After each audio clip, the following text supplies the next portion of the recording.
right, welcome. I'm gonna go right on in. If you are feeling like you want to do a lifestyle cleanse and you want to release the old, if you feel like there are things that are keeping you just in this feeling of stuckness right now, this is what this workbook is all about. It's helping you ultimately tap into higher levels of freedom in your home, in your life, within your being, how you feel, so that things in your life reflect back to you the sovereign being that you are. And so if you're here for this topic, if you love this idea, what I'm going to do over the next 2 weeks is take you through chapter by chapter. And so today I want to talk about preparation. So planning the work and working the plan. If you have your workbook and you've purchased it already, you're going to go to page 6. When I purchase something that has worksheets involved and encourages me to really get into the work, I love to print it. So even though we live in such a digital world, and obviously the way that we're connecting is digital and this creation I've made for you is digital, I've made it really easy for you to be able to print the worksheets and keep them in a binder. So that's what I recommend. You can, and I like these little binders. You can find them at Staples or whatever, that have the insert as a cover, so you can make a cover book for your binder. So like I said, turn to page 6. We're going to go through some of the preparation for something like this. And what I want to do is just read the intro to the prep section with you. And then we'll go into some of the things to be thinking about when you want to do a lifestyle cleanse. Okay. So, I'm going to be reading, let me just flip down here, starting on page 7, called The Energetics of Clutter. Okay. So if you want to follow along there, you can go ahead. I was sitting in my office one afternoon after spending the entire morning organizing my linen closet to be something Pinterest would wink at. Pause for a moment. Logan downstairs, every time he hears me start a video, he has to do his French bulldog whining. You guys probably are used to this by now if you've been with me for a little while. Every time I go live, he starts to do his thing. French bulldogs have a very funny cry and whine. If you're looking for something just to cheer you up this afternoon, go look at French bulldogs screaming on YouTube. It's the funniest thing ever. Okay, I think we're good to go. Let me start over. The energetics of clutter. I was sitting in my office one afternoon after spending the entire morning organizing my linen closet to be something Pinterest would wink at. Whenever I'm creating something for you, I carry it around with me for months.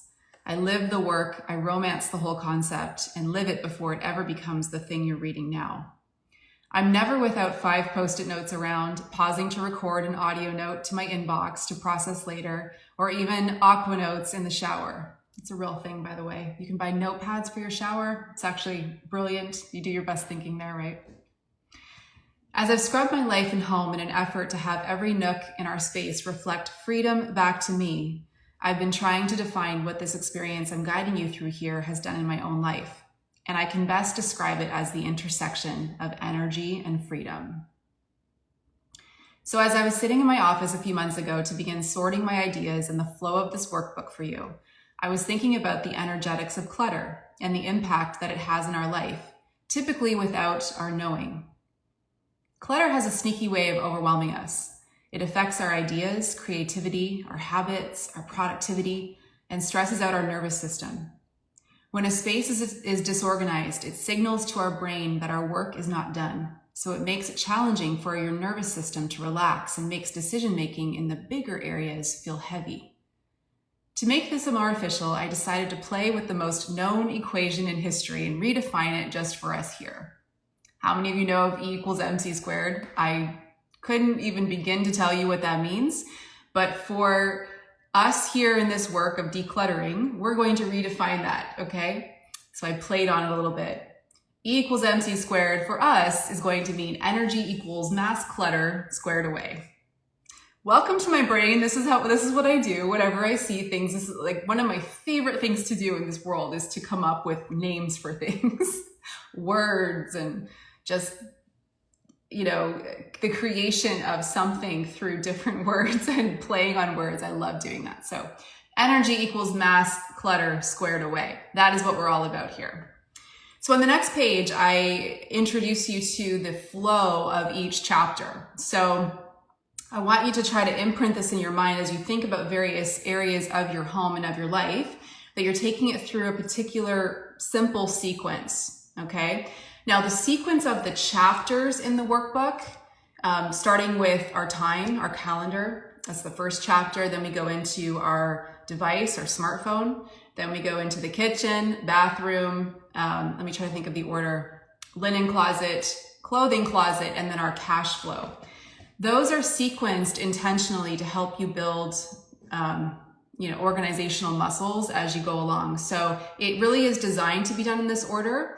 Now, when you think about time and how much time something like this could take you, it really depends on how much of your home has been left to collect clutter, right? How much of it has been ignored, I guess, for a while.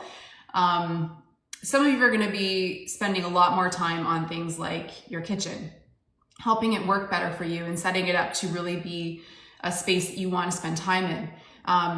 Some of you are going to spend a lot of time on the calendar, the time mapping and blocking off your values first and really thinking about that and not rushing that process. I would say it would be a safe bet to plan or block off about 2 hours per week to dedicate to the work of this until it's done. You could probably tackle this entire seasonal scrub in a weekend. And certainly going forward, the intention of this and what I see for us is that this is something that is done every season, every quarter, so that, over time, it just becomes really streamlined and seamless. And when you have systems in place in your home, and even within your time and with how you manage your phone, your device, you'll notice that it's a working system. If the next time you revisit it, there's just not as much work to do. It's kind of like the junk drawer, right? When you have a junk drawer that's constantly collecting things, then you want to look at that and ask, what is it always collecting? And what is something I can do so that those things that it's collecting actually have a home? Does that make sense? So clutter is actually very revealing to us. So when we look at areas of our life that feel very congested right now and heavy, there's something there that it's trying to tell us needs a system. And so that's what this process really is. So each chapter, what you're going to be doing is a little bit of prep. Then you pull everything out, everything. So for example, when you hit the kitchen, you'll be moving area by area, cupboard by cupboard, pulling everything out and gutting it so you can see exactly what you have. And once you've gutted that area, you're making decisions. So the next part is sorting. You're going to have 4 areas for most of the chapters for sorting. You're going to have a trash area or recycling, a donate area, a sell area, and a keep area. So for certain chapters of the workbook, I teach you how to turn for example, your clothing into cash. And really, I'm sure a lot of you have done this, right? I'm sure you've used Facebook Marketplace in the past or Kijiji or eBay. This is really your opportunity to just designate where are these things going. And so maybe in this first seasonal scrub run through, maybe you feel too overwhelmed to actually go into the selling piece of it. But at least what you want to do coming out of this is have everything you own in these areas be organized into zones. Obviously, the trash / recycling you can deal with as soon as possible. What you're planning to donate, you can deal with as soon as possible. The sell and the keep pile is where you're really, the selling stuff you can move into a separate space of your home until you have a day where you can go ahead and load it up and turn it into cash.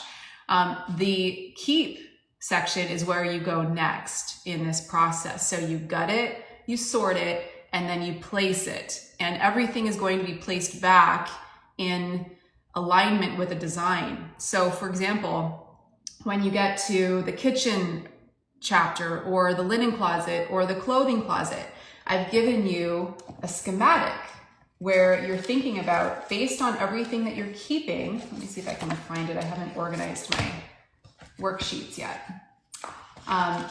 When you get to the section where you're going to be placing everything back in your closet, for example, and I'll go into this more when we do the closet chapter, but you'd print your schematic and you would actually, based on you measure it, right?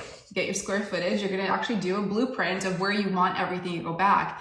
And what's cool about this process is when you're looking at everything you're planning to keep and you actually look at how much room you have for it, you start to recognize the value of a square foot in your home. When I used to manage Starbucks stores, I would have like 13 to 15 different locations in my district that I would manage. And when we would go to these stores, and especially when we would open up a new cafe, one of the things we were always very aware of is the value of a square foot. When you have all these baristas crammed in behind the bar, making your drinks and cleaning and working the till and all these things, you have to have things that they're using all the time right within reach, right? So if you're reaching for espresso beans all the time and they're way up here behind you, that doesn't make any sense. So instead we would play this Tetris within spaces to make sure that, you know, when you need something, it's just a quick reach if it's something you're reaching for all the time. The reason I'm sharing that example with you is when you think of something like your kitchen, you want things that you're using every day to have prime real estate. And so drawing it out and really understanding where you have space is going to help you make better decisions around what you're actually keeping. Okay, so, and also I think you'll find you do the first scrub where you gut everything, you make your decisions, you decide to keep things. And then like a week later, you look at everything, you're like, I think I could get rid of a little bit more. You crave that feeling of spaciousness and having things in your life that reflect back to you who you're becoming. You know that saying, don't trip over what's behind you. The goal here is to have everything in your home be worthy of being in your home, okay? So that process of prepping, gutting, sorting, and placing is all within a worksheet that you'll find at the end of every chapter as a way for you to recap the work that you've just done. So it looks like this. Okay, so and what I do is I call out a couple of key things you want to think about in each chapter, but there's also space for you to take your own notes. There's a box at the bottom for items that you want to order to help that area of your home be more efficient. And then I also put a box just at the top for you to track your income that you've generated through doing a scrub of that area. I think it's just so powerful to recognize the value of releasing things and what that can circulate, not only in making room for more in your life, more of what you love, but actually releasing weight and bringing income in. It's a beautiful process. So I give you a couple of tips. So right now I'm on page 10 in the prep section. So let me just read through these with you. So one tip I recommend before you ever go to start the scrub is that you do a warm up. Organizing or cleaning some area of your home to really get you in the mood to be doing this scrub. It can be as simple as just tidying a space or making your bed, doing the dishes, just doing a light cleaning through the kitchen before you go to tackle one of the realms, because sometimes we need to get our body on board with doing something like this. The second tip I have is gather everything you currently have that could be used to organize. So if you have, let's say, a laundry room, maybe you could use the top of your washer and dryer for now just to store everything you have that you would consider an organizational tool. So you're thinking of empty baskets, boxes, bins, jars, hampers, anything you have that could be used to organize. You want to have them all in one space ready to be used, because you'll find that you'll look at different items and you'll realize, the basket that you have holding a bunch of toys right now could actually better be used in your linen closet for blankets, right? So you want to gather as many things as you have, and then that way you can take inventory and decide what you want to order to support you better through the scrub. I mentioned blocking off time already. You want to plan about 2 hours per week or tackle the entire scrub in a weekend, maybe 2 weekends, depending on how much stuff you need to move through. For each closet or room scrub, you'll need to have a way of sorting into those categories: the keep, sell, donate, and trash. I've also given you labels that you can print. Let me see if I can find them in my pile here. They are. So I've given you these labels that you can just print a copy of. You could just tape the labels to your various hampers or big garbage bags. You can get fancy and buy those little label clip holders, which I've linked up in the workbook for you. This is especially helpful when you get to the linen closet. I've given you labels, for example, for all of your items that you'll typically find in a linen closet / laundry room. So you can print these and post and put them in those wire shelf clip label holders to make it more legit. So let me see, is there anything else I wanted to go over there? No, I think that's it in terms of prep. So what you'll want to do when you get your workbook in is you'll notice that throughout the workbook, anytime I've given you a worksheet, you can click it and just print that worksheet. Or I have a print center. It's a password protected page for you with all of your printables. And you'll also find there, I've given you the option to print all of these as a package. So that might be what you want to do the first time and put them all in a binder. The last thing I wanted to mention here when it comes to prep is ordering in some things that will inspire you to get organizing. So one of the things you'll notice, it's on the landing page. If you just want to go to holfit.com/seasonal scrub, you'll see that I created 2 separate Amazon stores. One's for Canadians and one's for Americans. And I've given you all of the items I mentioned throughout the scrub in a shop. So, and these are actually all things I have in my home. So when I take you on a bit of a tour throughout the next few weeks, like for example, when we go to the linen closet, I'm going to take you to my linen closet and show you what I found worked really well. So you'll see a lot of the things that I have in the scrub shop are all things that we have in our home. I never ever talk about anything unless I use it and love it. So you might want to go to the scrub shop today, take a look at some things, because if you want to move through your workbook with me, as I'm doing these lives throughout the next 2 weeks, you'll notice I've got all of the schedule on the landing page. So we're going to talk about the calendar scrub on July 19th. I'll be back here at 2 p.m. Then we go into scrubbing your phone, really get it working well for you and put boundaries in place around it and just make your smartphone dumb. That's what we're going to do. Or make you smarter than your smartphone. Let's go with that. But what I was going to say was we don't get into the rooms of the house for another week or so. So if you wanted to place an order for some things just to help you get organized, that is my favorite kind of shopping to do, is stuff for our home that's going to help everything just be more streamlined and organized. That's where, after health food and essential oils, that's where my money typically goes, is into things that help us systemize. Okay, so I think it's really good timing. Even if you take a weekend right now and just work your way through it, you're gonna feel like a completely new person. You will just access this higher level of freedom and flow, and things that you do in the physical absolutely affect the internal. So if you're feeling in your life right now that there's so much out of control out there, and I think in many ways this was what put a little fire under my buns to create this for you, is I can feel that so much out there, that it's time for us to shift the frequency. It's time for us to go higher. I don't know about you guys, but I'm just so tired of the same conversation that's been going on for, we're done, right? This is the time to be creating and taking everything to that next level, because the energy is so stagnant. It's begging to be lifted. And it's going to take quite a few of us together to do that. And so this is where we begin. We begin in our own homes. We begin in our own health, our own lives. And then so it is out there. Okay. I've been busy the last few months as I've been working through this, creating this for you. My home has never looked or been more organized ever in my life. And it feels incredible. And I will say, as I go into different nooks and crannies of the home, when you've tackled the big things, then the little things feel doable. And I think that's why clutter builds to begin with, is it starts off with one corner and then it just ripples from there. And then before you know it, you're overwhelmed and then you're having a tough time making decisions in life, right? So that's the goal. We're going to step into higher levels of leadership within ourselves.